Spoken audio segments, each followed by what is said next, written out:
You're already inside the house when the floor sighs beneath you. The sound is too long, too tired, like old lungs exhaling for the last time. Dust lifts in thin, ghostly ribbons around your boots. Your flashlight beam slices through the haze and stops on the clock above the empty television. 10:17. The second hand twitches, but it doesn't move. It's as if someone pressed pause on time halfway through a heartbeat. Beside your leg, the dog stiffens. You feel it through your jeans before you see it, a small tension against your calf. The animal's body, warm and solid moments ago, turns rigid as a board. Claws scratch once against the warped wooden floor, then go still. Your light drifts down, and you find his eyes focused on something you haven't noticed yet. The open notebook on the coffee table. You heard people call it a diary on the way up the mountain. Old wives' tales traded at the bus station, between weather updates and lottery numbers. They said this village never made it past the 80s, that people left in a hurry and never came back, that a diary was found once, then lost again when the cabin collapsed. You didn't believe them. You're a journalist. You know how stories grow, fed by fear, trimmed by memory, passed around until they stop belonging to anyone real. But right now, your training doesn't help, not with the way the dog is staring.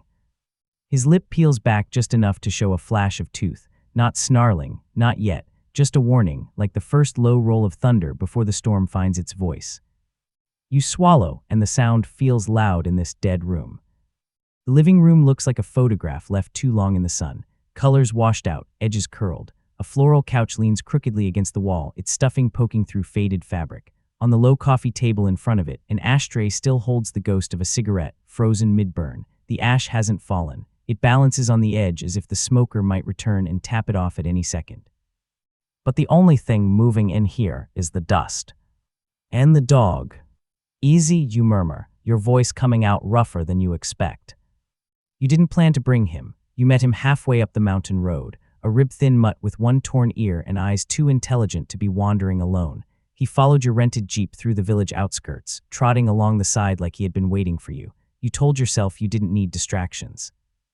He decided otherwise. Now he's here, pressed against your leg, hackles raised. You angle the flashlight toward the diary. It lies open near the center of the table, spine broken, pages bowed as if warped by damp and then dried again. The paper is yellowed, edges curled and slightly crisp. Ink has bled in places, the words feathered like they were written in a hurry with a pen almost out of time. The dog growls low, rumbling, vibrating through the floor and up into your bones, before your hand even reaches out. You freeze.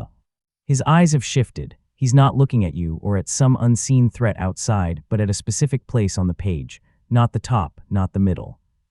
A single line near the bottom of the right-hand page. Your pulse stumbles.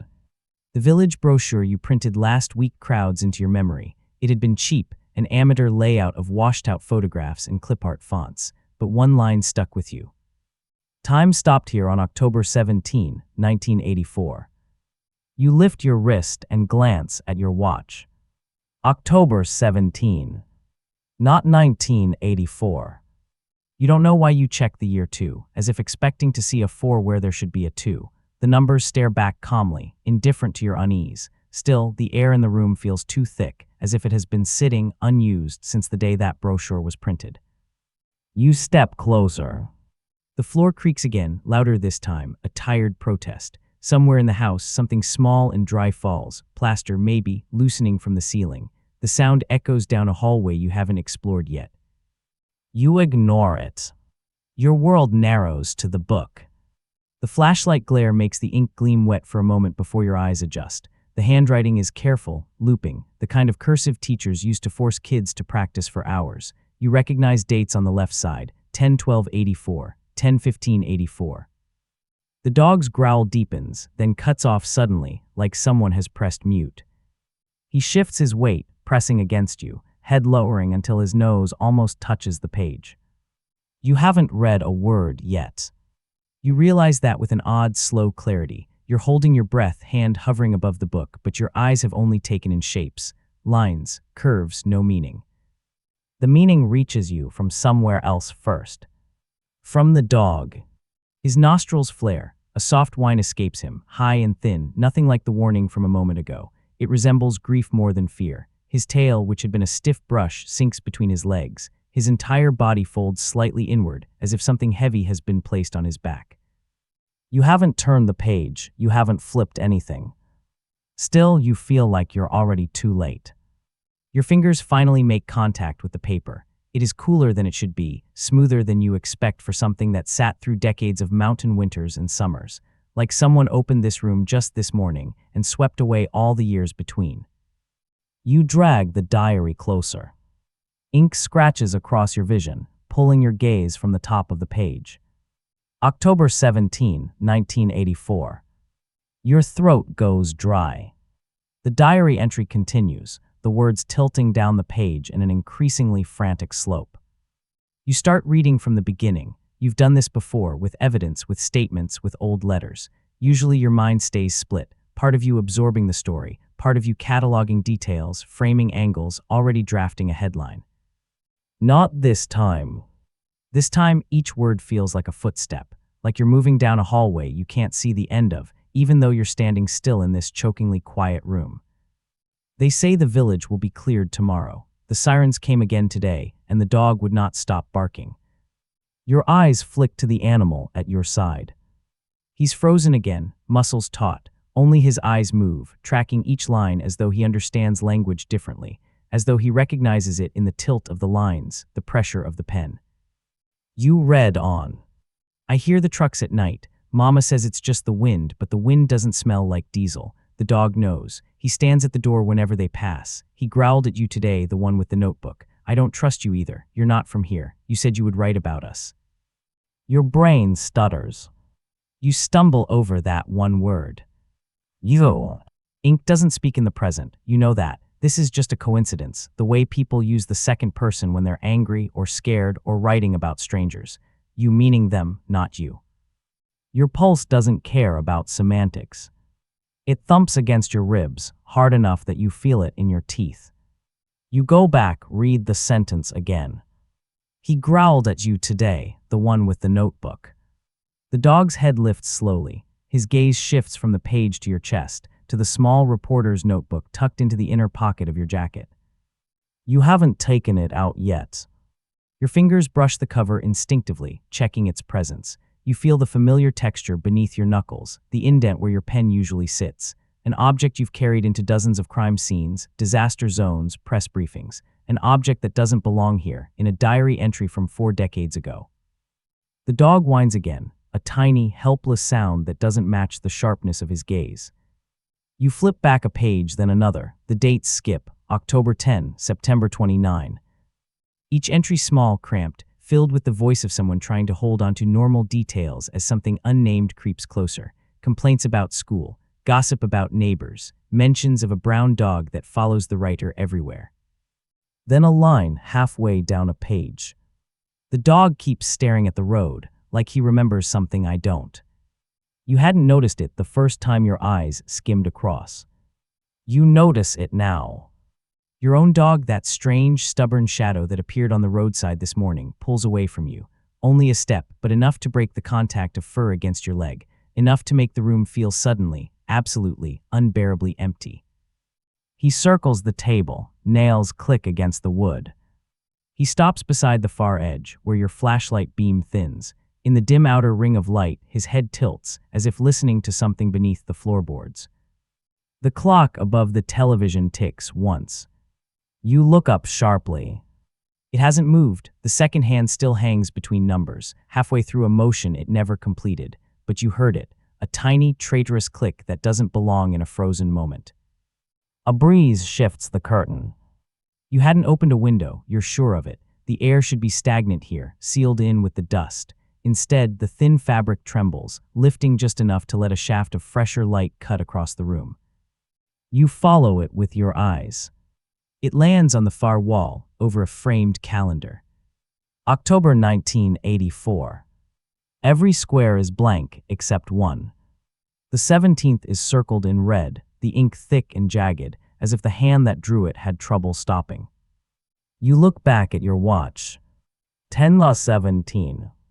You don't remember when you last checked the time before entering the village. You don't remember the drive between the last bend in the road and the first empty house.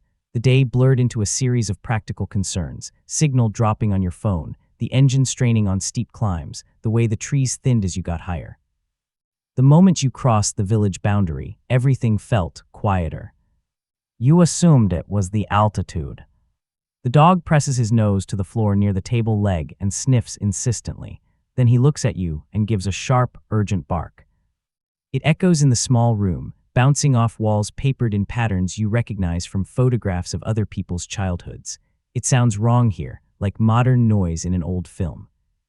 You smell something, you say, but your voice sounds distant, automatic.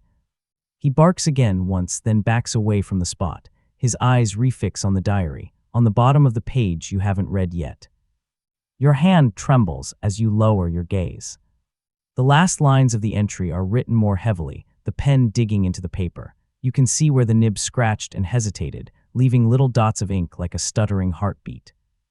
If you're reading this, you came back, or maybe you never left. The dog knew you'd stand right here. He keeps looking at this page before I finish it. He hears something through the floor. He hears you coming again. A shiver slides up your spine. You stare at the words until they blur, until the ink and the paper and the fibers of the page lose their edges. Again. You haven't been here before. You'd remember a place like this, the thin mountain air, the quiet, the way the houses leaned together like people whispering. You'd remember the way everyone in the town below fell silent when you mentioned this village, the way the bus driver refused to go all the way up, insisting you walk the last stretch.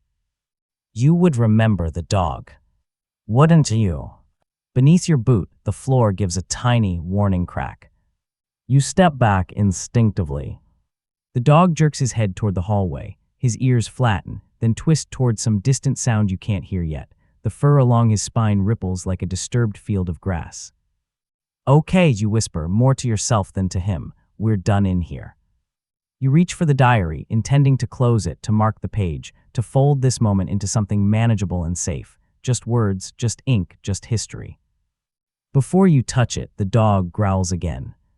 Not a warning this time. A plea. It vibrates from his chest, deep and unwilling, as though some instinct older than speech is trying to hold you in place, to stop you from doing the one thing that will snap events into their familiar pattern. You hesitate.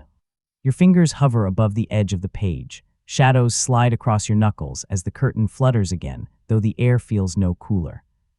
You read the final sentence.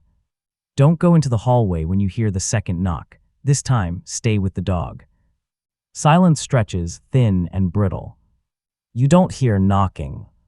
You tell yourself you don't believe in this. In time loops and warnings, written decades ago for people who haven't been born yet. You believe in sources and records and cross-checking. You believe in tape recorders, not ghosts. But your heart has already made up its mind. It beats too fast for this altitude, too fast for this stillness. One knock, clear and sharp, sounds from the back of the house. You flinch so hard your flashlight beam jumps, scattering light across the ceiling. Plastered dust drifts down like ash. The dog doesn't move. His eyes never leave yours. The echo of that first knock still hangs in the air when you realize you're gripping the diary so hard the paper might tear. You loosen your fingers. The dog doesn't take his eyes off you. His chest rises and falls in short, shallow bursts, breath whispering through his teeth. His ears are pinned back, not from aggression now, but from anticipation, waiting, bracing. Nothing moves. The house settles into the kind of silence that makes your skin prickle. No traffic rumble in the distance, no hum of refrigerators, no voices leaking through walls, just your own pulse and the soft rasp of the dog's breathing. You tell yourself it was the wind, a loose shutter, a book falling in another room. You don't believe it. Your gaze drifts back to the last line of the diary. Don't go into the hallway when you hear the second knock. This time, stay with the dog. You read it twice, 3 times, as if repetition will strip it of power and turn it into what it should be, a paranoid sentence scrawled by someone who lived too long in an isolated village. But the entry has a voice. You can feel it. The pressure of the pen, the slant of the letters, the momentum gathering with each line. Whoever wrote it wasn't trying to scare anyone. They were trying to save someone. Maybe themselves. Maybe you. You close the diary gently, keeping a finger tucked between the pages. The The cover is soft with wear, the edges rounded from years of being opened and closed. A small flower is drawn in blue ink on the front right corner, clumsy, uneven petals, as if a child doodled it during a boring evening. It's such a normal gesture that for a second, the room feels almost safe. Then you remember the knock. Your eyes drift to the dark rectangle of the hallway doorway. It yawns open beyond the living room, swallowing the weak daylight and your flashlight's outer glow. The shadows there feel heavier than the ones in this room, thick enough to trip over. You raise the flashlight. The beam doesn't go as far as you want. It catches the edge of peeling wallpaper, the corner of a picture frame, the suggestion of another door farther down. The rest is just black. The dog gives a short, sharp huff. He doesn't move toward the hallway. He moves closer to you. His flank presses against your shin again, anchoring you to this spot. He tilts his head, as if measuring the distance between you and the dark. Yes, I know, you mutter. We're not going anywhere. Your voice sounds steadier than you feel. It's a familiar trick. Sound confident enough, and your body might believe you. You reach into your jacket and pull out your small digital recorder. The device fits perfectly into your palm, scarred casing testament to years of hurried interviews and late-night rewinds. As you flip it on, the tiny screen glows with a pale blue light. For some reason, that faint glow makes you feel less alone. You hold it up to your mouths. Field notes, you say, falling back into the rhythm that usually keeps you grounded. October 17th, abandoned mountain village. Your voice sounds hollow in the recorder's speaker as it plays back the levels. You clear your throat, steadying yourself. Found an intact house on the northern edge, living room preserved. Clock stopped at 10:17, calendar still on October 1984, diary discovered on coffee table. Entry feels like it was directed at me. You pause. The words you're saying are not the words you would write in the article. This is rawer, more uncertain. But that's the point of these notes, unfiltered impressions you refine later. If there is a later. You press the recorder closer. Also, you add, stray dog has attached himself to me, responded to diary before I read specific lines, growled at mention of you with the notebook. Seems to be, I don't know, anticipating something. The dog glances at the recorder when you say dog, as if recognizing his role. A humorless smile twitches at the corner of your mouth. Yeah, that's you, you say softly. The moment hangs between you, fragile and strange. Then, the second knock. It's softer than the first, not the kind of sound a fist makes against wood. It's lighter, almost delicate, like someone tapping with their knuckles and then thinking better of it halfway through. The noise comes from the same direction, down the hallway. You stop breathing. The dog's reaction is instantaneous. He jerks toward the sound, front paws sliding a little on the smooth floor, body half-turned, as if torn between running to the source and staying rooted beside you. I choose as you. He returns to your side and leans harder, chest pressed into your calf, anchoring your leg. His gaze flicks from the hallway to the diary, to you, then back again. You stare at the dark. You could stay. The diary told you what to do, or what not to do. For once, you have clear instructions in a situation that shouldn't make sense in the first place. Stay with the dog, ignore the knocking, wait it out. But another part of you, the part that became a journalist, instead of something safer, tightens in protest. If you stay, you'll never know what stood at the end of that hallway. You'll never know what the knock really was. You will write half a story and fill the rest with guesses, with metaphors, with the safe distance of other people's words. The recorder is still running in your hand. You just heard a second knock, you say quietly into it. Diary warned against going down the hallway after the second knock, but if this is a pattern, someone else followed that warning once and still wrote it down, which means you trail off. Which means they survived long enough to write the warning, not necessarily longer. The dog whimpers. The sound is barely there, but it hits you harder than the knocks. You look down. His eyes are fixed on your face, pupils wide, reflecting your flashlight's beam. In them, you see something like recognition. Not of you as you are now, but of you as you might have been, standing in exactly this place, holding exactly this diary. You swallow. You've done this before, you whisper, though you're not sure whether you're talking to him or to yourself or to the house.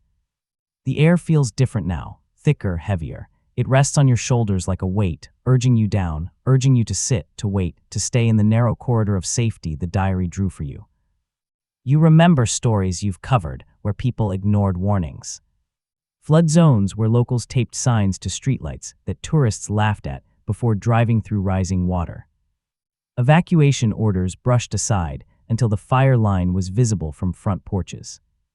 You remember the aftermath, the interviews with survivors who said, "I wish I'd listened." You also remember stories where everyone listened and still something worse happened because no one asked the next question. You're here to ask questions. That truth lands in your chest with unexpected clarity. You switch the recorder off. The click sounds loud.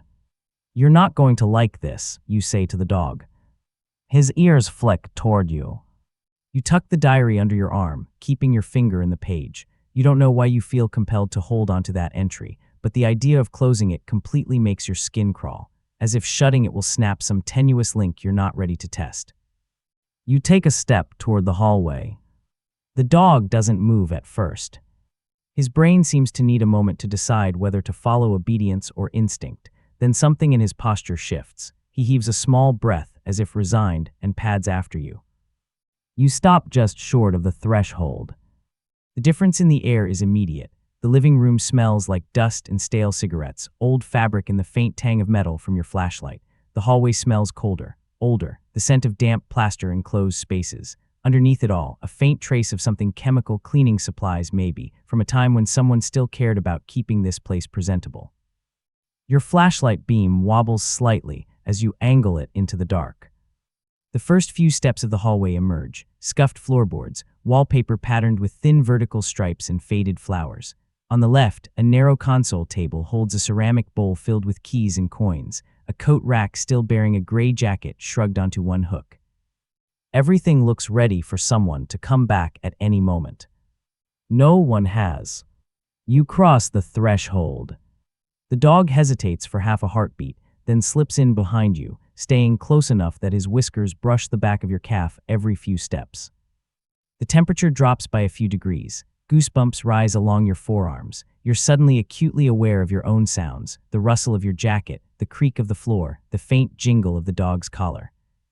Halfway down the hallway, you see where the house sagged. The ceiling slopes at an odd angle above a door on the right. The plaster there bears a web of cracks, like ice that has been stepped on too many times. A chunk has fallen away completely, exposing the wooden beams beneath. Dust and crumbs of material litter the floor in a shallow, crumbling drift. You recognize the way the structure gives. This must be where people said the cabin collapsed. You angle the flashlight down and notice faint scuff marks leading under that door. Not footprints exactly, too blurred, too old for that, but a general discoloration, a path worn by repeated passage. The second knock had come from farther back. Past this. Your fingers tighten around the diary. You realize you're holding it like a shield. You don't have to come, you murmur to the dog. He noses your nigh and keeps pace. The hallway widens slightly near the end, giving way to a small intersection. One door straight ahead, one to the left. The door straight ahead is closed, paint peeling from the bottom edge. The one on the left is half open, revealing a sliver of tiled floor and the edge of a sink. Bathroom. You wait. In the stillness, you start to hear other sounds, the faint, constant hum in your ears that you usually ignore. A distant drip, drip, drip from somewhere behind the walls, the quiet shift of timber as the house adjusts almost imperceptibly. Then you hear it. Not a knock this time. A scrape. Something dragging lightly against wood on the other side of the closed door at the end of the hall. Your body responds before your mind catches up. Your spine stiffens. Your feet plant themselves in place. Your free hand curls into a fist without your permission. The dog's entire frame tightens. His tail lowers but doesn't tuck. He stands between you and the door, angled slightly, as if positioning himself to intercept whatever might come through. The scrape stops. You wait. Seconds stretch, your sense of time already shaken, unspools even more. You imagine the clock in the living room, still stuck at 10, 17, still pretending to measure a moment that refuses to move forward. You should turn around. The diary told you what happens after the second knock, or rather, what someone believed would happen. If this is a loop, if you're inside something that repeats, your best chance of breaking it might be to act differently, to stay where they didn't, to listen where they disobeyed. But you've already stepped into the hallway. You've already crossed the line between observer and participant. That realization settles over you like a new layer of dust. You look down at the diary again, drawn to the ink like gravity. Your finger has slipped a little and the pages gape wider. You glimpse the top of the next entry. Only a few words, written in a different kind of stroke, hesitant, as if someone's hand shook while they wrote it. It happened again. I thought I could change it.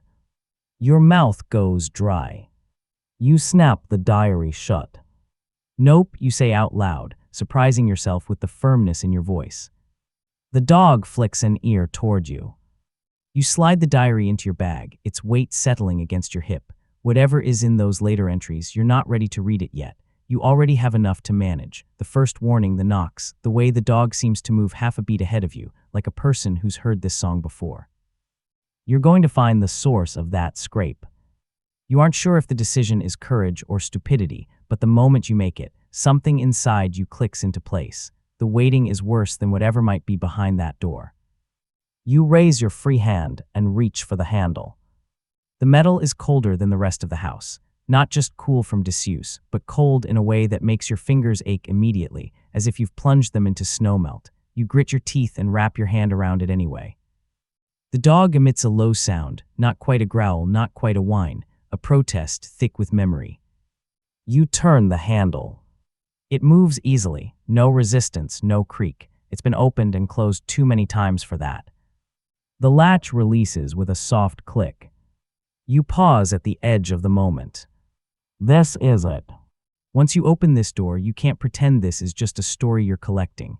You can't tell yourself you're above it, outside it, chronicling it from a safe distance. Whatever is on the other side will pull you in, if it hasn't already. You take a breath that tastes like old wood and forgotten years. You push the door open. The gap widens, swallowing your flashlight beam. For a heartbeat, you see nothing but darkness. Then the light finds a shape in the room beyond, a shape small and low to the ground, perfectly still, exactly where you knew somehow the dog was afraid you'd see it. Because it looks just like him. Your flashlight trembles. Just a little, just enough that the beam wavers across the floorboards before it settles on the unmoving shape near the back wall. The air in the room sharpens, so cold it feels thin, as if one breath too deep might slice your throat from the inside. The dog at your side doesn't move. Not forward, not backward. He just stares. The shape ahead of you lies curled tightly on the warped wooden boards, a small mound of fur the color of old shadows. At first all you can think is, it can't be a dog, there's no way, it can't. But your eyes adjust. And the truth steps out of the dark, whether you want it to or not. It's him. Or rather, it looks like him. Same size, same torn ear, same distinctive white patch near the shoulder, same rib-thin frame that told you he'd been living off scraps for too long. The only difference is the stillness. Your dog is trembling quietly beside you. The one on the floor hasn't moved in a long time. Your heart lurches, then stumbles. The room seems to tilt slightly, as if the house itself is breathing with you. No, you whisper before you can stop yourself. No, that's not possible. But your voice sounds hollow, fragile, like it wants to crumble and fall between the floorboards. The dog at your leg takes a step back. Not toward the hallway away from the curled body. His tail lowers, barely visible in the shadows. He gives a soft sound, low and wounded, almost like recognition. Your stomach flips.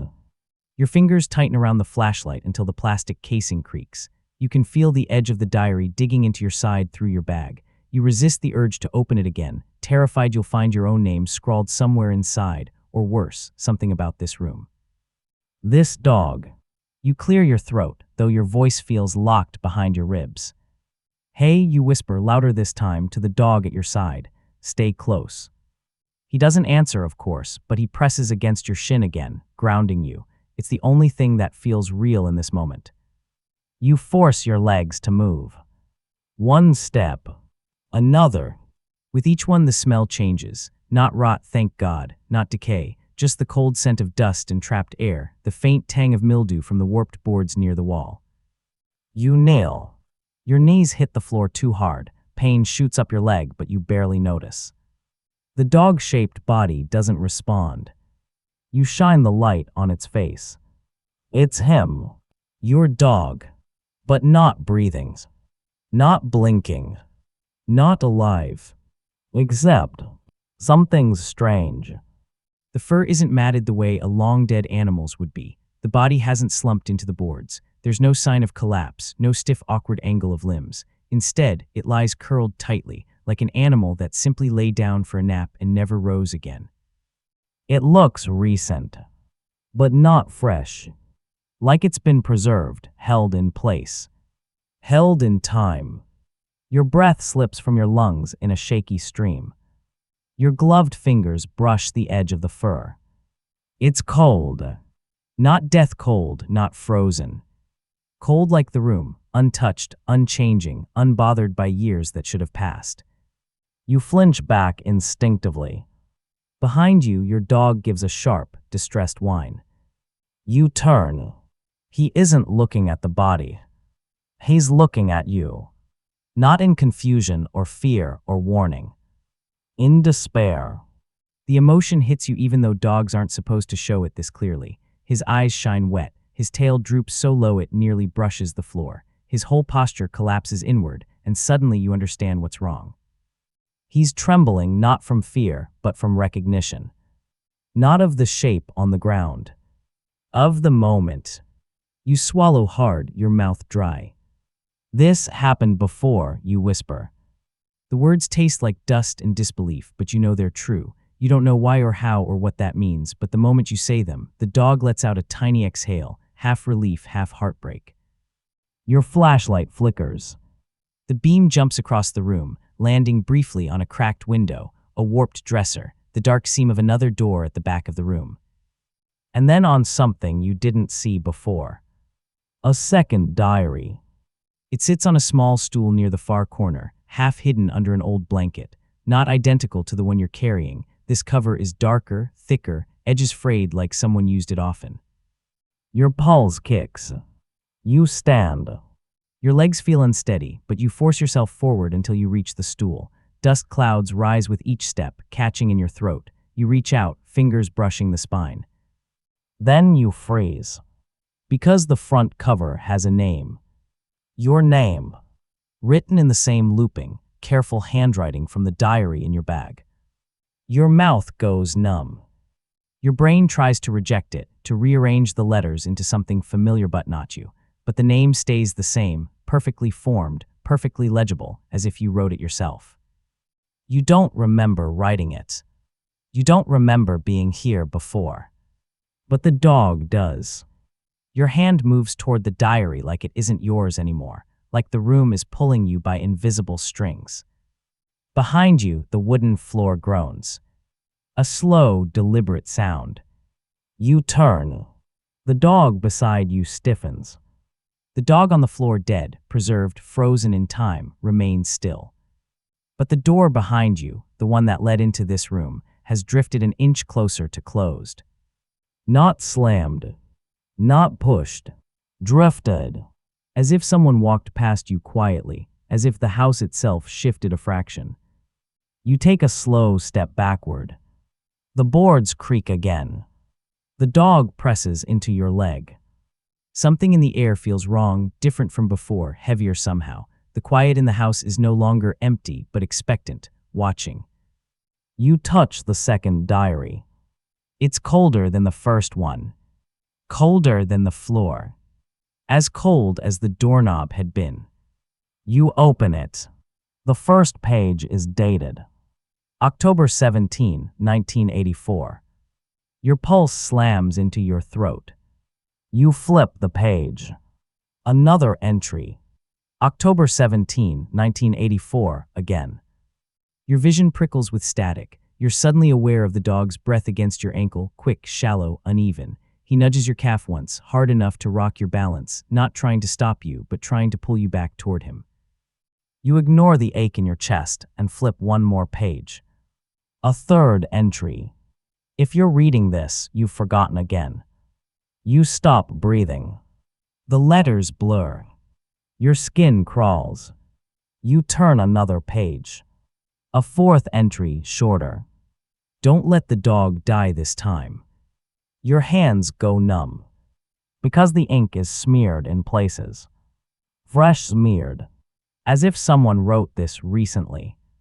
As if someone wrote it knowing you'd find it now. As if someone wrote it because they already knew the last loop ended with you letting the dog die. You slam the diary shut. Your breath stammers into your throat and gets stuck there. The room spins with a slow, nauseating tilt. The living dog presses harder against your leg, whining in panic. You crouch beside him and grab his collar. "Okay," you whisper, voice cracking. "Okay, we're leaving right now." He nods, an involuntary whole-body motion, like he's been waiting for you to say that. You turn toward the door. It's half closed. You didn't close it. You don't remember hearing it move. You grip the dog's collar tighter. "Stay with me," you breathe. Your hand pushes against the edge of the door. It resists. Not locked, not jammed. Held. You feel a pressure on the other side, not a hand, not a body. A moment. A loop. Like the house has weight, momentum, and it's pushing back, trying to guide you toward the pattern you've followed before. But this time you push harder. The door gives just an inch at first, then another. A breath leaks through the crack, cold air smelling faintly of old smoke and something metallic. You shove the door open. The hallway yawns before you, dim and thick with shadows. The dog surges ahead, pulling you with him. You take one step back into the hallway. Then another. And just when you think you've escaped the room, something clicks behind you.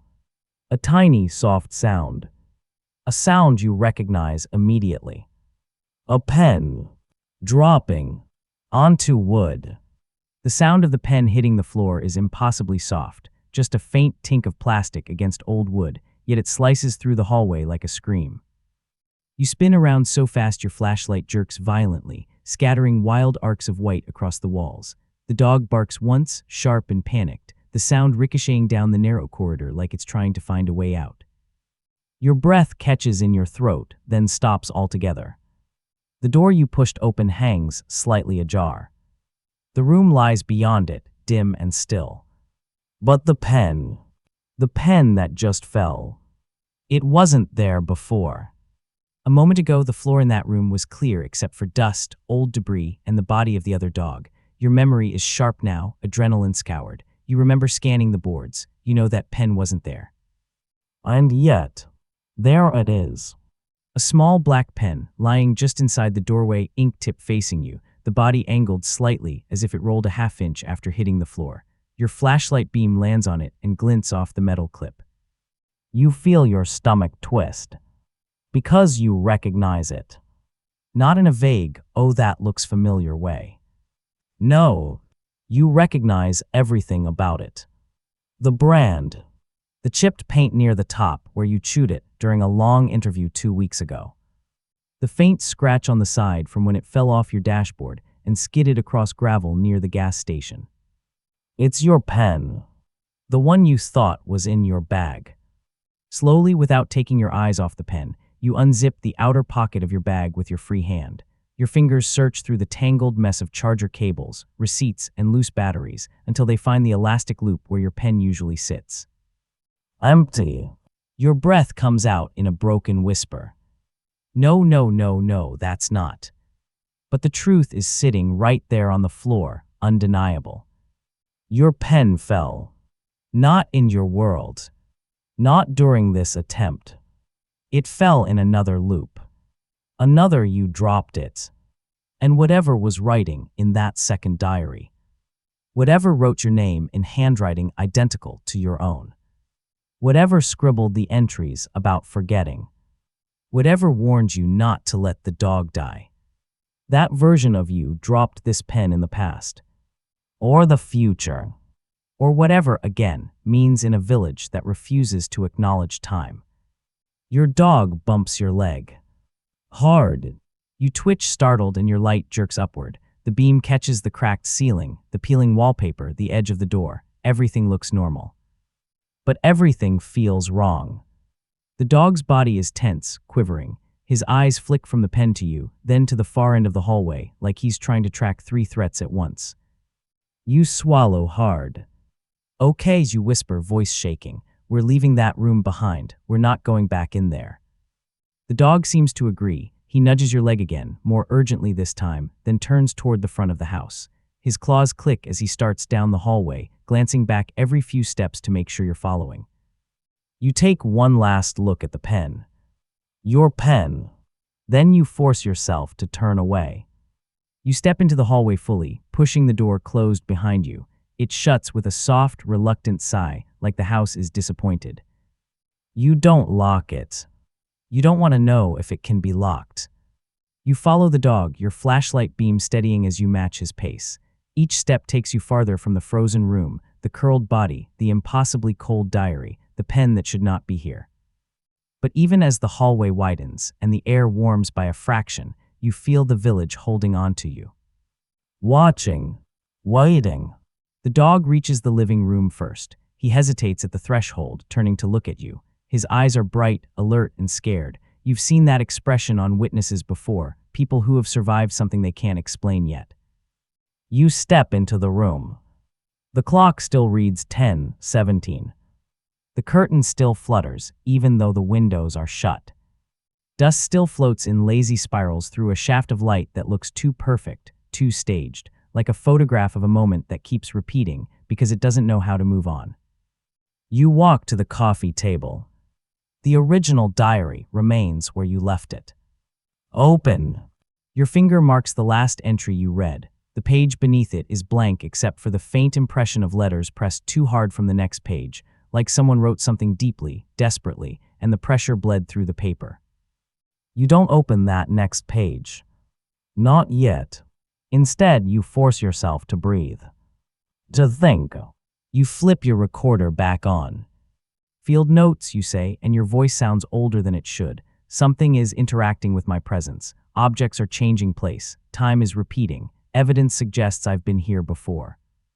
You glance at the pen you left behind in your mind, still sitting in the room you abandoned. Possibly many times. Your hand shakes. You steady it with the other. The dog paces once around the coffee table, sniffing the diary, the legs of the couch, the air near the door. His movements feel familiar, not in the comforting way, but in the déjà vu kind, like he knows where to check, what to listen for. What he's afraid will happen next. You lower the recorder. Why me, you whisper. You don't expect an answer. But you get one. Not in words. In sound. A soft shuffle from outside the house. The dog's ears snap up.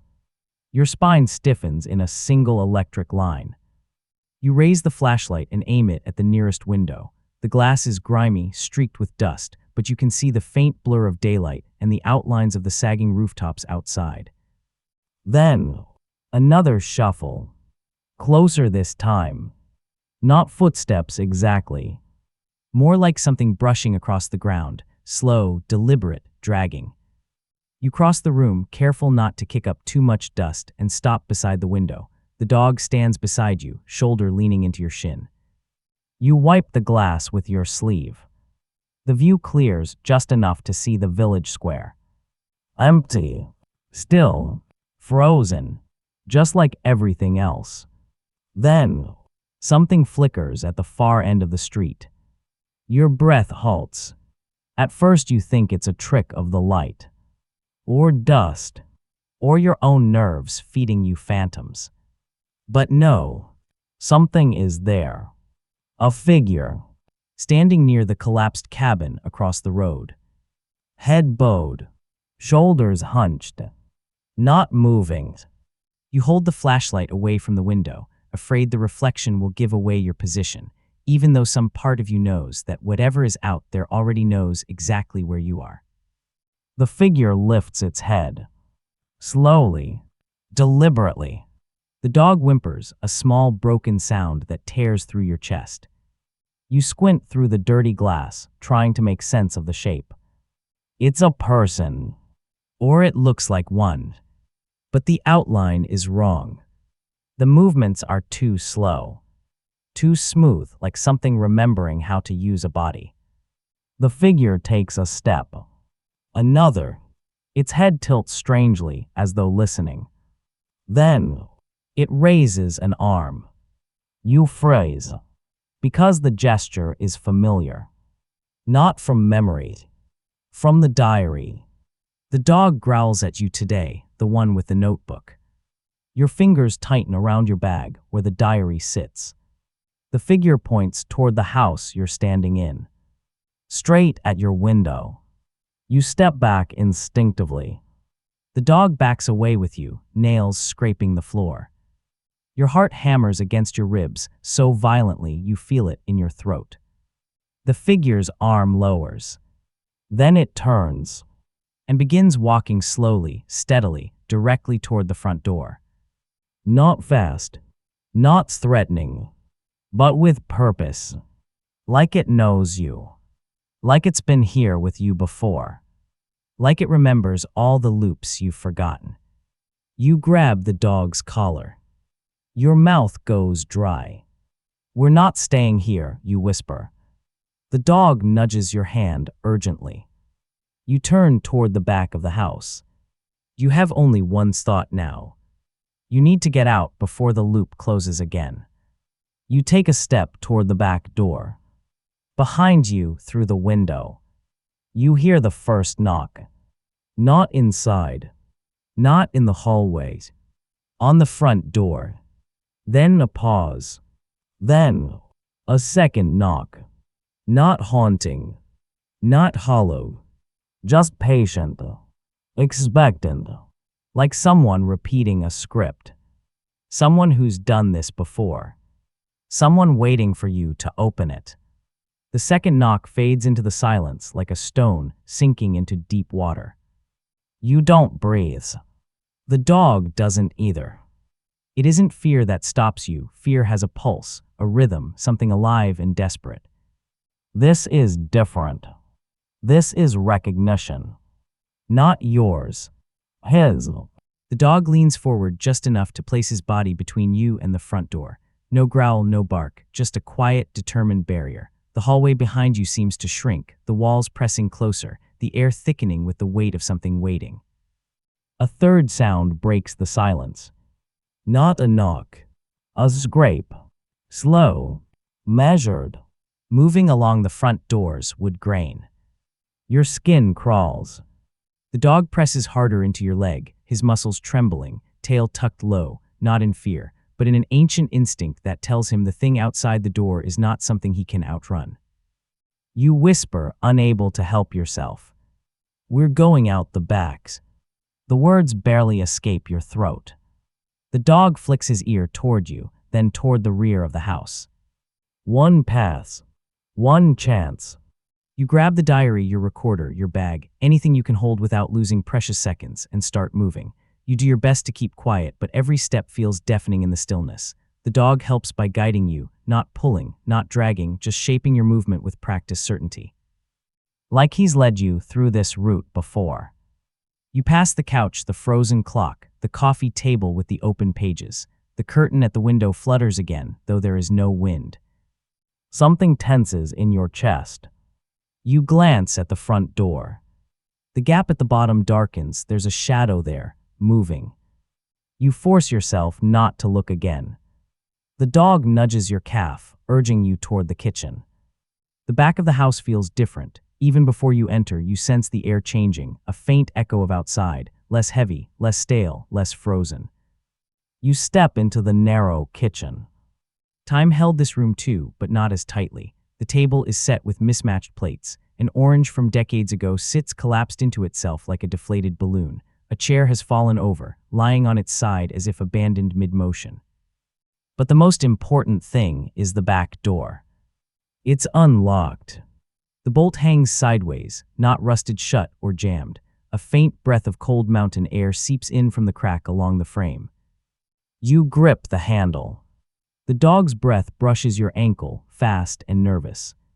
You're about to pull when footsteps. Slow. Measured. Not inside. Outside. On the dirt path behind the house. You freeze with your hand on the handle. Your flashlight beam wobbles as adrenaline surges into your fingers. Someone or something is circling, as if the front door was just the first attempt. You flick off the flashlight. Darkness folds in instantly. The dog presses closer, his warmth grounding you against the cold air seeping through the cracks. You listen. The footsteps crunch once on gravel, then again, slower, like the figure is dragging one foot slightly behind the other. Then, they stop, right outside the back door. Your pulse stutters. Your lungs tighten. A faint shape passes in front of the tiny window embedded in the door. A silhouette. You can't see details, just a shoulder, a slanted head, the curve of an arm hanging strangely low. It pauses, listening. Listening for you. The dog exhales sharply through his nose, almost silent, but enough that you feel his entire frame quiver against your leg. You don't dare move. Your body remembers every warning in the diaries, every implication of other loops that ended wrong. The dog remembers it too, but with far more certainty and far more fear. The shadow leans closer. Your breath stops. A hand presses flat against the glass. Fingers long. Too long. Spread in an unnatural arc. The skin is pale through the dirtied window, thin enough that you imagine you can see the outline of bone beneath. The shape presses harder, as if testing the surface, as if remembering the texture from another version of this night. The dog's claws dig into the floor. Your heart feels like it's clawing at your ribs too. Then the hand lifts. Not back. Up. Dragging across the glass with a faint squeal that makes every hair on your arm stand on end. The sound is slow, trembling, as though the figure outside is savoring it. You choke back a gasp. Then another sound joins the noise. A familiar one. A tap. Not on the doors. Not on the windows. But on your shoulder. You whirl around. But the dog is still at your side. And there is no one else behind you. The tap comes again. But this time it's not a tap. It's a droplet. A cold, wet droplet falling on your shoulder. Your flashlight is off, but you can still feel the shape of the ceiling above you. You know exactly where the weak patches are from earlier, the cracks from the collapse. You tilt your head up. Slowly. Terrified. Another droplet lands on your cheek. Colder. You raise your hand and touch it. It's not water. It's ink. Black ink. Thick as oil. As if someone is writing above you, right now, and the letters are bleeding through the ceiling. You fumble your flashlight back on. The beam leaps to the ceiling, and your breath leaves you in a violent, silent shock.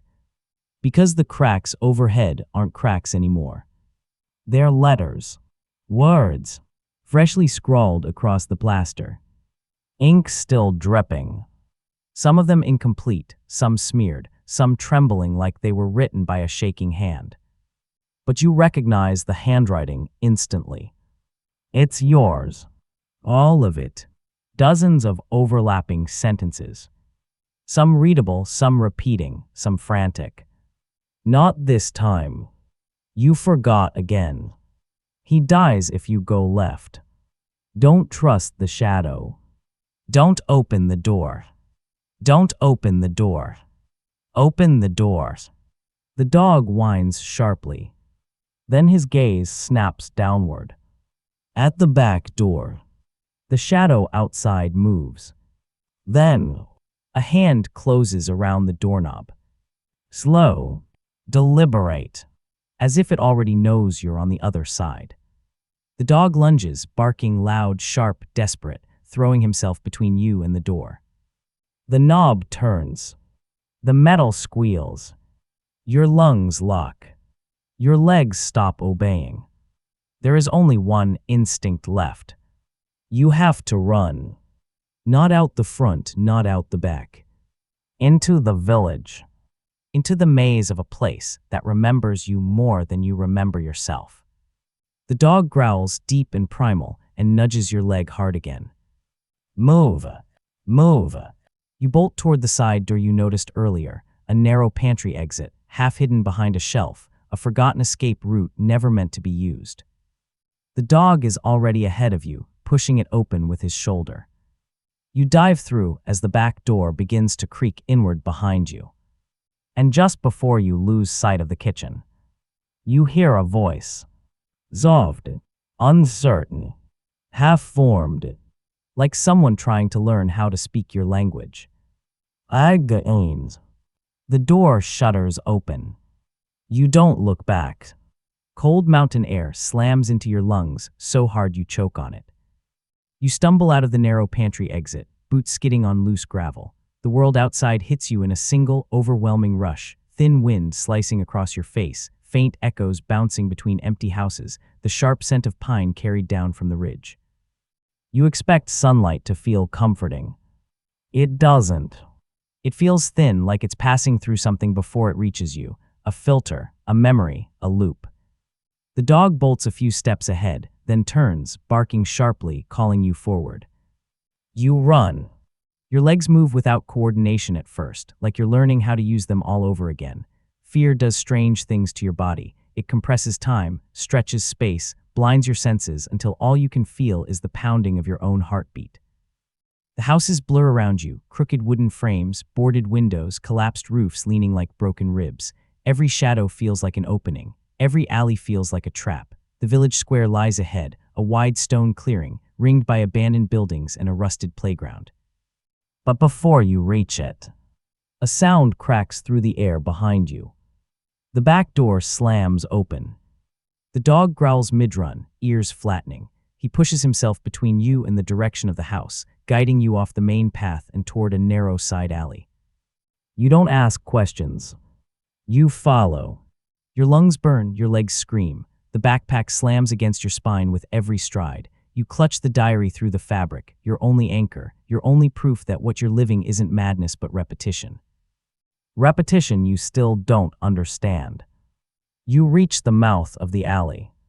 You slide into its shadow. The dog stays pressed to your calf, tail low, body curled protectively, eyes locked on the street behind you. You crouch behind a rotting wooden fence, gasping for breath. And then you see it. Something steps into the street.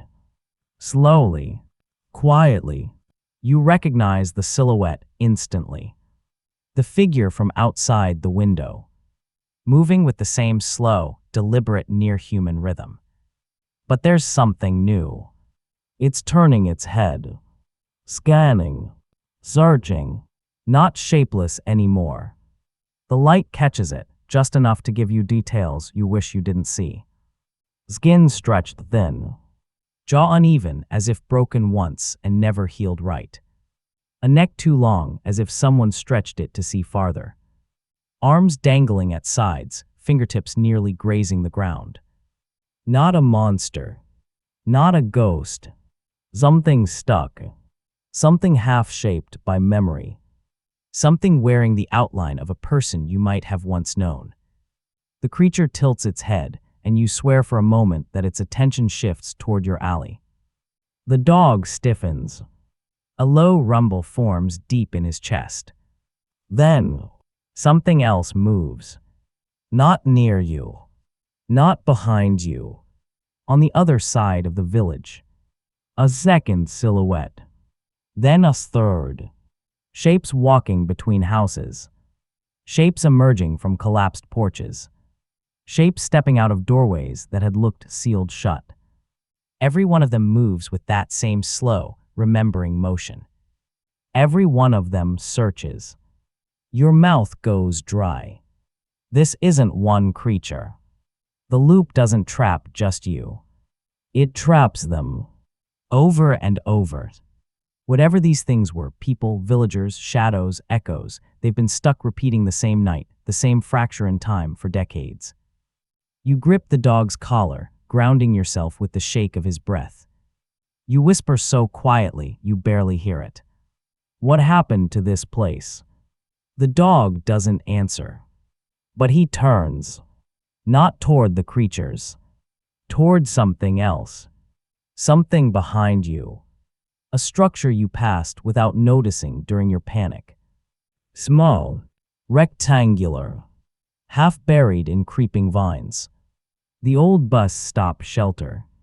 A faded sign above it reads, Village Route Last Service, OCT 1984. Time stopped, just like the diary said.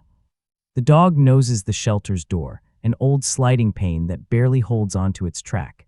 It screeches softly, but not loud enough to attract attention beyond the alley. Inside, the shelter is cramped, barely space for one bench, one cracked timetable, one rusted emergency radio bolted to the wall. A radio. The dog jumps onto the bench, paws scraping against the metal box. He looks at you once, eyes widening. A message.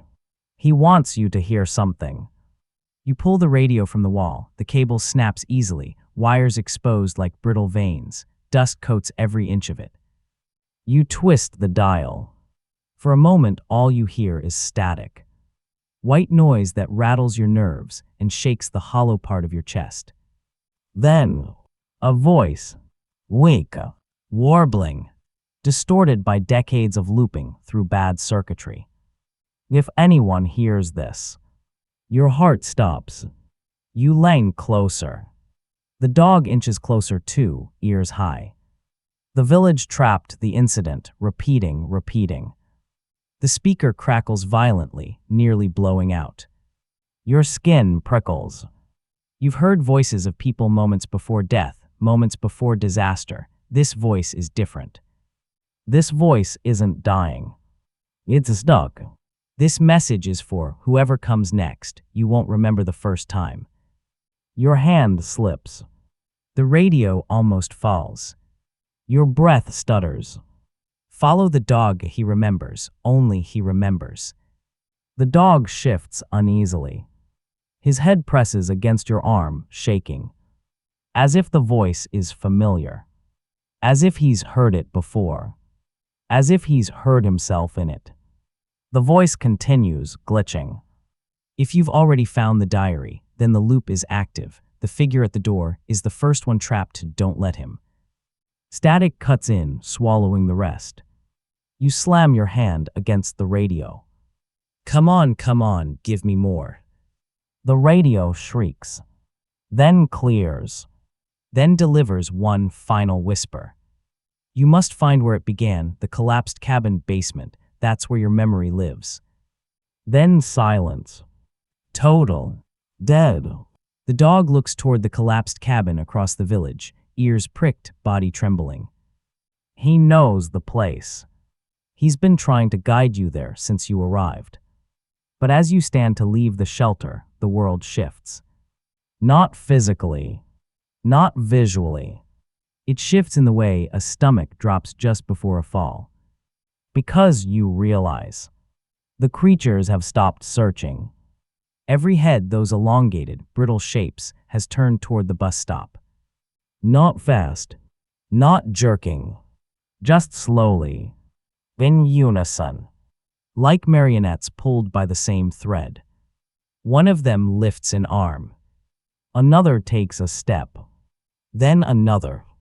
Your breath locks in your throat. The dog barks once, sharp and piercing, then pushes himself between you and the shelter entrance. Your voice comes out as a whisper you can't stop trembling.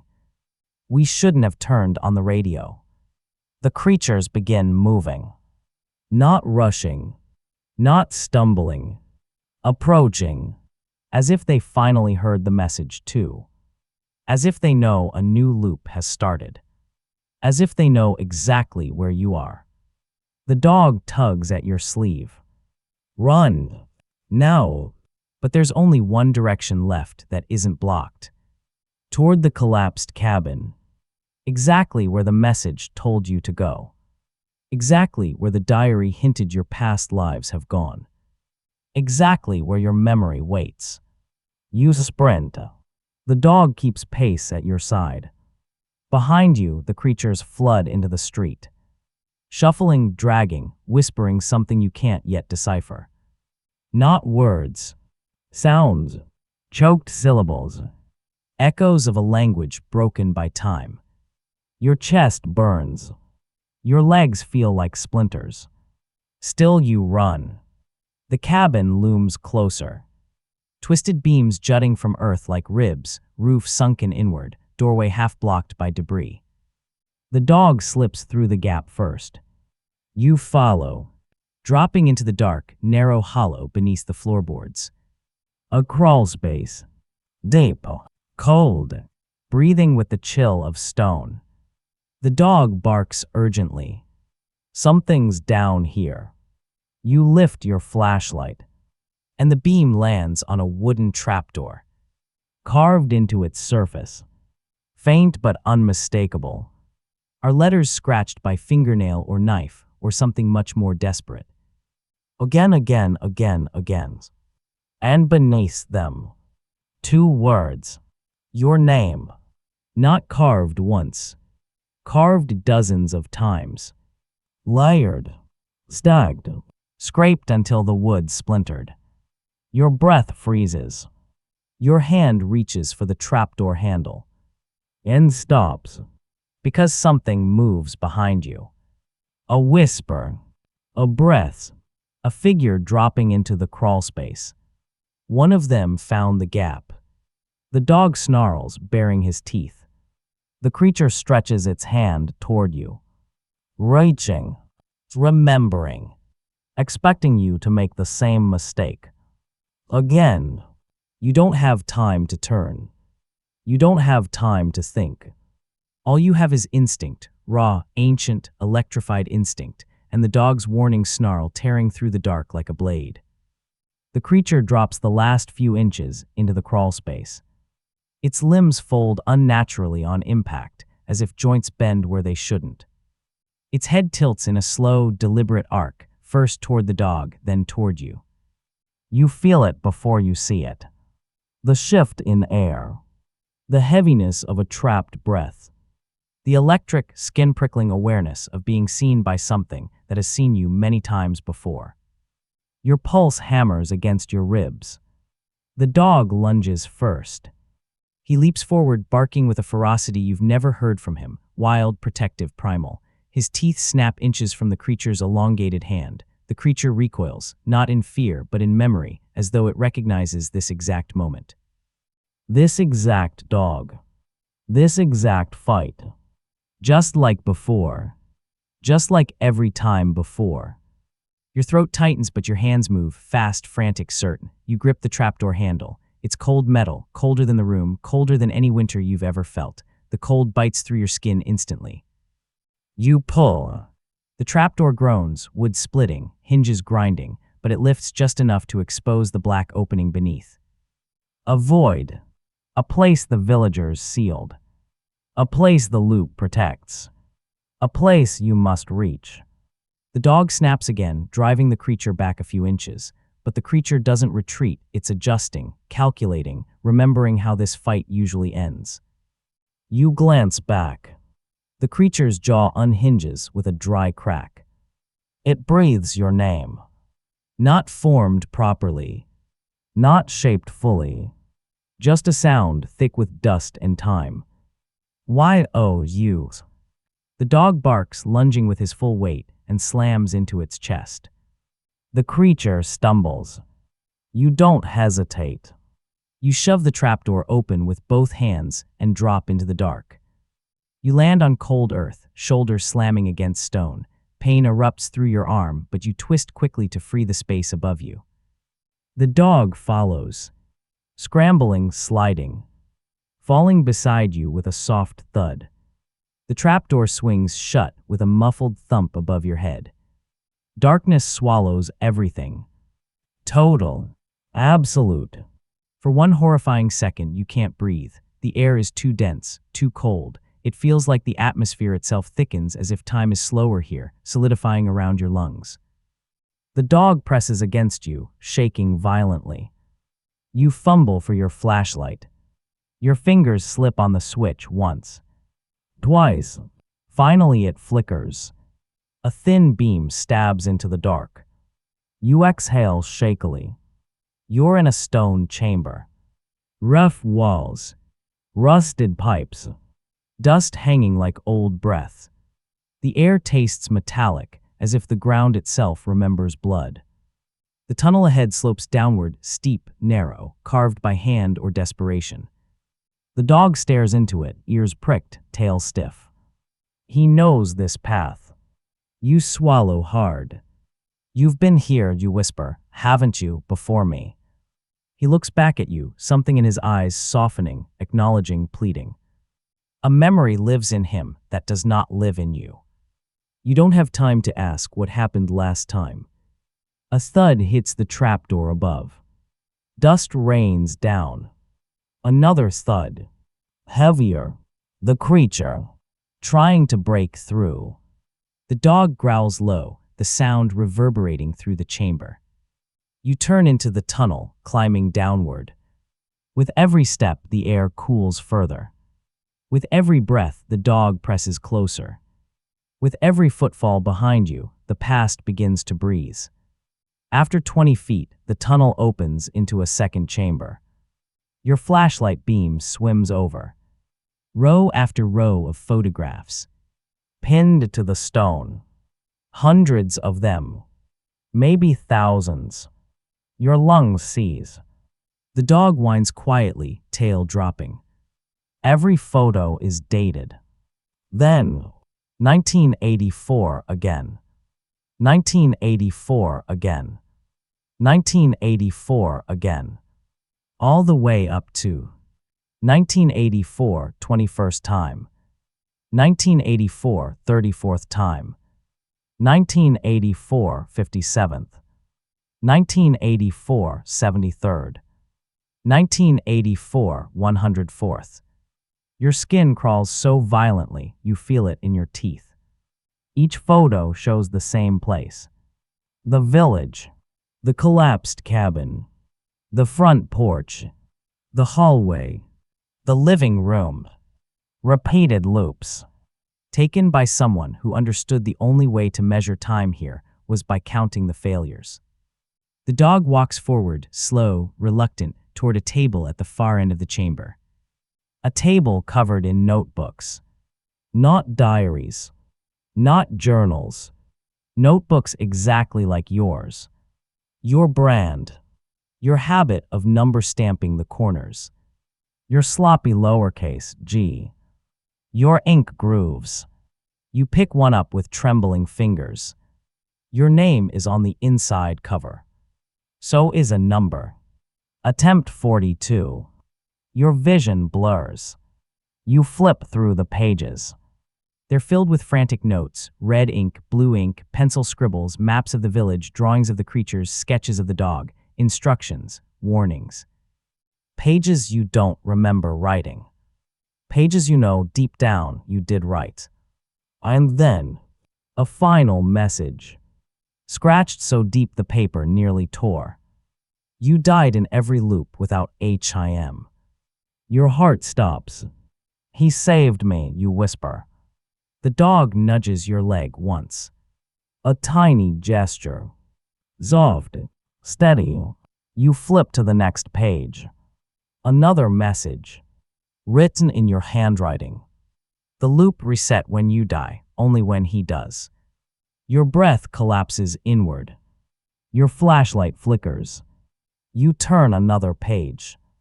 And find one sentence circled again and again until the ink bled through. The dog has always been the one remembering. Your throat closes. You kneel. The dog presses his forehead into your chest, shaking, as though he's been waiting, loop after loop, for you to read these words. You wrap your arms around him, pulling him close. You whisper into his fur. I'm sorry for every time I didn't save you. He trembles harder. Another explosion hits the trapdoor above, the wood splinters, dust raining down like ash. The creature found a way in. You turn the page again. 3 final words. Go deeper now. As if the old you, the dozens of old yous, knew that once you reached this chamber, you dehesitate. You lift the flashlight. At the far wall, behind the table, you see a new tunnel. Narrower, darker, descending even further. The dog steps toward it without looking back. Above you, wood cracks. Stone shifts. Something begins to crawl. You whisper, "Okay, okay," deeper. And you follow the dog into the dark. The tunnel tightens around you like a throat. You crouch low, one hand on the cold stone, the other clutching your trembling flashlight as the beam flickers wildly across rough walls carved by desperate hands. The air grows colder with every step, so cold your breaths come out thick, white, and fast. The dog stays inches ahead of you. Not rushing, not panicking, guiding, as if he knows the way by heart. As if he's walked this path in more lifetimes than you can imagine. Behind you, the chamber shakes. A deafening slam. Stone fracturing. Dust raining from the ceiling. The creature is forcing its way down. Your pulse spikes. "Go," you whisper to the dog. "Faster, go." He doesn't run. He moves with purpose, not fear. He knows the timing. He knows how this goes. He has done this before. The tunnel dips suddenly. The earth vanishes beneath your foot. You stumble. Fall. And the dog whips around, teeth clamping onto your jacket sleeve, arresting your fall with a violent jerk that nearly dislocates your shoulder. He saved you again. You land hard but intact. Your breath shudders out of you as you press one hand to his fur. Good boy, good boys. His eyes shine in the near dark. But the moment doesn't last. A wet, dragging sound echoes from behind. The creature is in the second chamber. It's coming. The dog nudges you onward urgently. You crawl now, hands and knees scraping over stone. As the tunnel narrows into a coffin-like chute, your flashlight catches something ahead. A faint glow, blue-white, cold as moonlight trapped underwater. The tunnel widens abruptly, spitting you into a cavern so silent your footsteps echo back at you in whispers. You rise to your feet. Your breath catches in your chest. Because the cavern shouldn't exist. It's wrong. Wrong in geometry. Wrong in color. Wrong in the way light bends unnaturally around its center. At the middle of the space sits a pool. Not water. Something thicker. More luminous. Rippling with a strange, slow pulse, like a heartbeat trapped in liquid. The dog steps forward carefully. Not afraid. Just solemn. A single stone pedestal rises at the pool's edge. On top of it rests an object. A pocket watch. Old. Silver. Its chain broken. Its face cracked. You recognize it instantly. Your stomach drops. It's yours. You lost it years ago. You thought you dropped it during a storm on a road trip. You never found it. You shrugged it off. But here it is. Untouched. Waiting. Perfectly preserved. You approach slowly, each step sinking deeper into dread. The dog circles the pedestal once, then sits beside it, head bowed, tail motionless, ears low. You reach for the watch. Your fingers brush the cold metal. The cavern breathes. The pool shifts. The watch clicks. Just once. The second hand moves. One impossible tick. And stops. Your vision blacks out. For a moment, you're nowhere. Then, light slams into you. Not from the flashlight. Not from the cavern. From memory. A memory you did not know you had. Vlaj, you're standing in the village. But it's alive. Children run through the streets. Laundry flaps from windows. Dogs bark playfully. The air is warm, the sun bright. You're younger, holding a camera, a notebook, a pocket watch. Your dog, the same dog, just younger, tugs at your sleeve. He's happy, excited. You follow him, Toward the cabin. People shout behind you. Warnings you don't understand. Voices drowned by wind. Your dog barks at the ground. At a crack in the earth. At the moment, everything changes. The ground shudders. The cabin collapses. The earth splits open. A strange blue light floods upward, like a hole opening into another time. Your dog lunges toward you. You reach for him, but the ground gives way. The light engulfs you. Your watch slips from your hand. It falls into the light. You fall too. The dog screams your name. Then, darkness, end flash. You collapse to your knees in the cavern. Your lungs seize. Your fingers claw at the dirt. Your heart slams against your ribs hard enough to bruise them. The dog rushes to your side, whining, pushing his head under your arm to keep you from tipping forward. I was here, you choke out. I caused the loop. I fell into it. Your voice cracks. I trapped you with me. The dog whines louder, pawing at your chest, as if begging you not to say it. Your flashlight flickers. The cavern shudders. The creature is getting closer. You lift the watch. The cracked glass glints in the bluish glow of the pool. This watch, your watch, is the anchor. It fell into the fracture with you. It recorded the moment. It preserved the time. It became the loop's heart. You stare into the pool. The light undulates gently, reflecting ghostly images. You, the dog, the cabin collapsing. Every version of you that came before. Every failure. Every death. Every time the dog died, the loop snapped backward, resetting, returning to the watch's frozen moment in 1984. You whisper, voice trembling. This is where it started. The dog presses his forehead to yours. This is where it can end. But the creature's arrival is no longer distant. The tunnel behind you echoes with the scrape of bone, the rasp of breath, the slow drag of fingers over stone.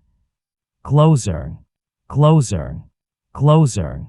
You lift the watch above the pool. I have to break it, you say softly. I have to end the time that keeps pulling us back. The dog barks sharply. A disagreement. A warning. A plea. He steps between you and the pool, shaking visibly. No, you whisper. I'm not letting you die again to reset this. Not this time. Not again. The creature emerges from the tunnel.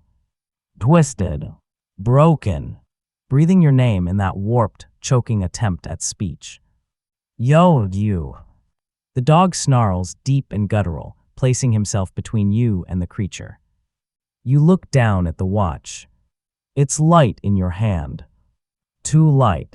Fragile. Breakable. You raise it higher. Once the anchor shatters, you whisper, every loop collapses. You grip it with both hands. The creature lunges. The dog leaps at the same instant, colliding with the creature midair, giving you the moment to unite. You slam the watch downward, toward the glowing pool. The moment the watch hits the glowing surface, the cavern screams. Not with sound, not with vibration, with time. The pool erupts in a violent burst of blue-white light that swallows your vision, your breath, your sense of weight. The ground shudders, the ceiling fractures, the tunnel behind you twists like a writhing spine. You try to hold on. To the dirt, to your sense of self, to the dog. But the world has no gravity anymore. It feels like falling through a memory that's dissolving. Like the inside of your skull is being rewritten in real time. Like your bones remember something your mind has forgotten for decades. The dog slams into your side, dragging you backward, away from the exploding pool. You cling to him instinctively, arms wrapped around his torso as the cavern's light tears itself apart. The watch splinters. Not cleanly. Not like glass, but like a star breaking. Time shatters, and the light rushes into the pieces. Your vision burns white, then black, then something else. Vlaj, you're in midair. Not falling, being caught. The dog lunges upward from a collapsing floor, teeth gripping your sleeve just like the memory you saw, but this time he doesn't miss. His jaws clamp down, and his paws skid across wooden planks as he drags your slipping body back from the glowing crack in the earth. People scream. Sirens blare. Villagers run. But the light doesn't swallow you.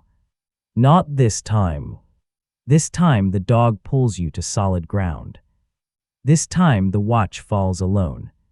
Not attached to you. Not tied to your timeline. And when it hits the glowing fracture, you are not part of it. You are standing beside your dog, alive, breathless, trembling, but present. In realities.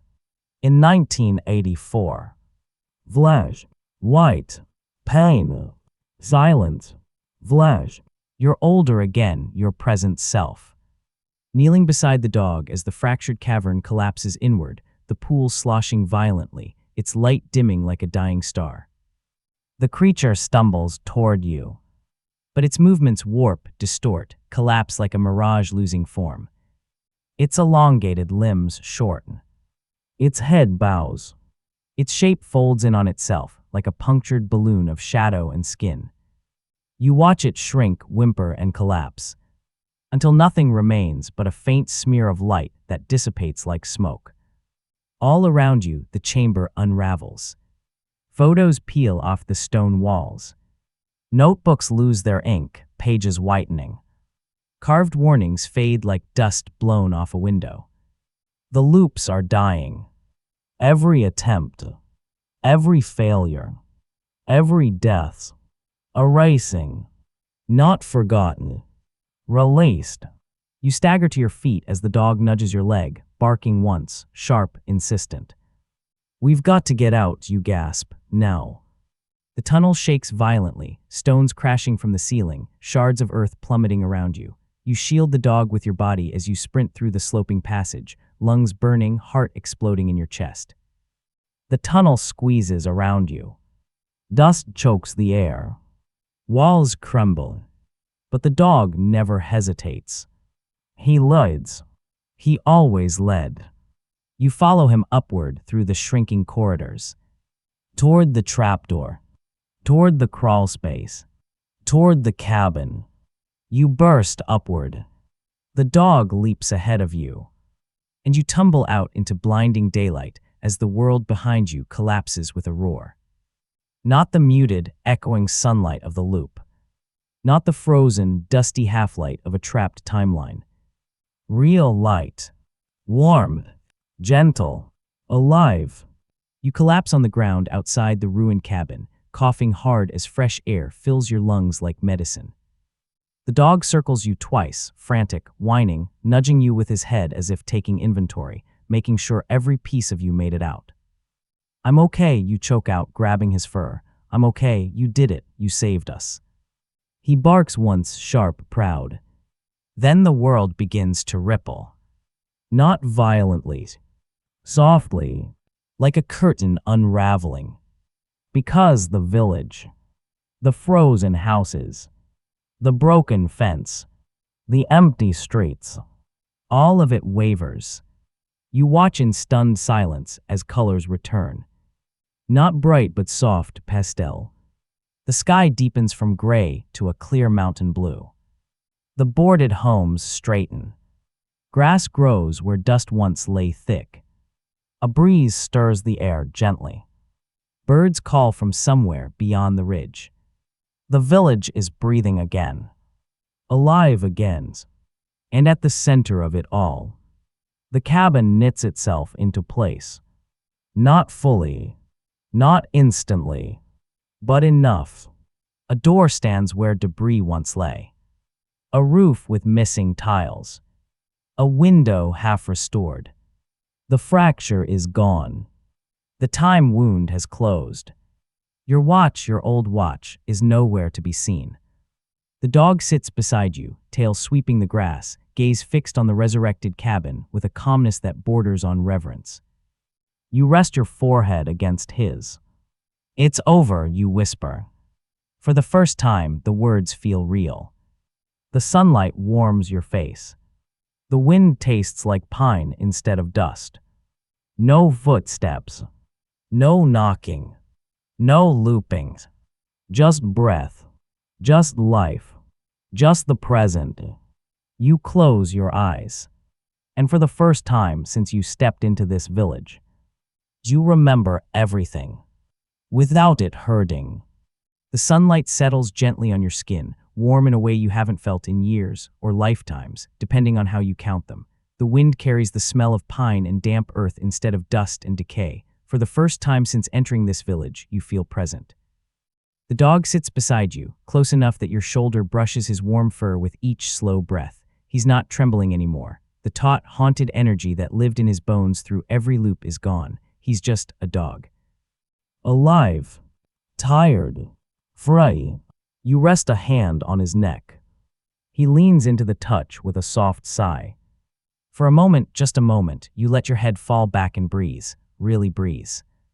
Air that doesn't carry echoes. Light that doesn't flicker with memory. Ground that isn't waiting to collapse beneath you. And then something shifts in the corner of your eye. The cabin. It stands upright now, restored not fully but enough to resemble the home it once was. The roof wears patches of moss. The wooden siding glows a soft amber in the afternoon sun. Smoke curls gently from the chimney, faint but real. Your heart stops. Smoke means heat. Heat means fire. Fire means someone is inside. The dog lifts his head sharply. He saw it too. You exchange a look, your breath caught halfway, his ears turning. Someone is in the cabin. Someone alive. You rise slowly, your legs shake, but not from fear, just from the release of a tension that's lived inside you far too long. The dog stands at your side. Together, you walk toward the restored doorway. Each step on the grass feels lighter than the one before. When you reach the porch, you pause. The cabin no longer feels like the center of a nightmare. It feels like a place with a pulse, a place thawed from long winter. The dog noses your hand, urging you forward. You lift your hand to the doorknob and inhale sharply when you touch it. The metal is warm, earth-warm, sun-warm, not frozen in a moment from 1984. You push the door open. It swings inward with a soft creak. Inside is a single room, simple and tidy, a rug laid across the floor, a kettle steaming gently over a small stove, a stack of folded clothes on a chair. But what steals your breath isn't the room. It's the person standing at the table. An elderly man's weathered skin, gray hair, eyes bright, alert, impossibly familiar. He turns toward you. For a moment, he says nothing. Then, "I knew you'd come back." Your heart punches your ribs so hard you nearly double over. Because you know him. You don't know how. You don't know from which life. Which loop. Which moment lost in the shifting tide of fractured time. But you know him. The lines of his face. The shape of his hands. The soft, tired smile. He steps toward you slowly. "You were young the last time I saw you," he says gently. "You won't remember me as I am now." Your mouth moves, but no words come out. He looks at the dog. "And you remember everything, don't you, boy?" The dog whines high, soft, trembling, and rushes to him. The old man kneels. He embraces the dog with both arms, burying his face in the familiar fur, and the dog leans into him with such relief, such ancient recognition, such aching tenderness that your own throat tightens. The man speaks into the dog's fur. "I know, boy, I know. You kept him alive. You always did." You whisper, "Who are you?" The man turns back to you. His eyes shimmer. "I was the one who tried to break the loop the first time," he says softly, "before you fell in, before anyone else did." You phrase, Your mind struggles to reconcile the truth forming in front of you. You swallow hard, you were one of the villagers. He shakes his head gently. No, I was like you, an outsider. Then he smiles faintly. You don't remember because your memory broke when the loop did. Your heartbeat stutters. Then how did you survive? He stands, placing a hand on the dog's head. He saved me too. The cabin feels suddenly smaller, warmer, filled with something that doesn't belong to the past or the future. It belongs to the now. You step closer. The old man watches you carefully, then asks, do you know why the loop held you so tightly? You shake your head. Because you left something unfinished, he says, not the story, not the village. He gestures to the dog. Him. You look at the dog. He looks at you.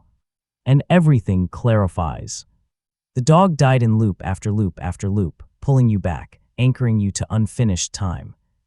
He remembered every failing, every attempt, every moment you almost saved him, every moment you didn't. And now, he's alive. You're alive. Time is alive. The old man nods slowly. You ended it, he says, not by breaking the watch, not by closing the wound, but by choosing differently. He smiles. By choosing him. Your chest tightens, tears burn your eyes. You kneel beside the dog. He presses his forehead to yours, just like in the cavern. This time the ground under you is soft grass, not stone. This time the air smells of pine and warm smoke. This time you're not running.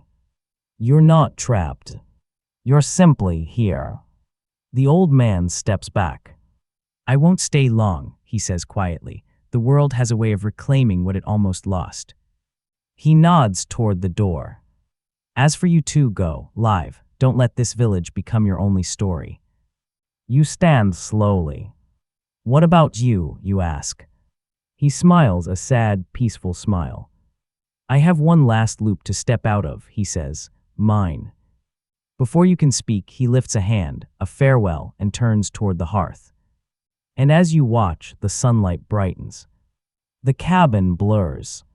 The man fades gently, like dust dissolving in golden air. Not violently, not tragically, peacefully. The dog nudges your hand. You look down at him. You ready, you whisper. His tail thumps once against the floor.